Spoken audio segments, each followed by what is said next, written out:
So ఈ పిడకలు ఇవి, పిడకలకి నెయ్యి వేసేసి, మా షాహివాల ఆవు పిడకలు ఇవి, నెయ్యి వేసేసి సో అంటి పెట్టేసి దేశీ కౌ అండ్ దేశీ గీ వేసి వదిలేసి సో ఆర్పేస్తే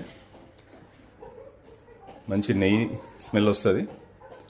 న్యాచురల్ రిపెలెంట్ అనమాట ఇది. మేము ఇంట్లో వాడతాం దోమలు పోగొట్టుకోవడానికి, ప్లస్ ఆవు షెడ్లో కూడా పెట్టేస్తాం. సో ఒక ముక్క ఒక దగ్గర, ఒక ముక్క ఒక దగ్గర, ఒక పిడకాన్ని 2 చేసేసాం. భోపాల్ గ్యాస్ దాంట్లో మీరు వినే ఉంటారు న్యూస్లో.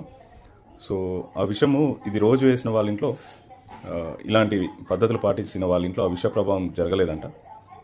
ఆ విష వాయువుల ప్రభావం వాళ్ళ మీద ఎఫెక్ట్ అంతా చూపించలేదు. సో అందుకని నేను కూడా వాడడం స్టార్ట్ చేసేసా.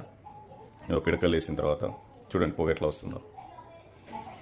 దీనికోసం ఇంకా మీకు ఏమైనా డీటెయిల్స్ తెలిస్తే చెప్పండి, నాకు చాలా తక్కువ తెలుసు. ఇంకెవరైనా తెలిస్తే ప్లీజ్. ఇది పిడకలతో కూడా మనం బిజినెస్ చేయొచ్చు. నేను వాడుతున్నాను కదా ఇప్పుడు మీరు చూసిన వీడియోలో.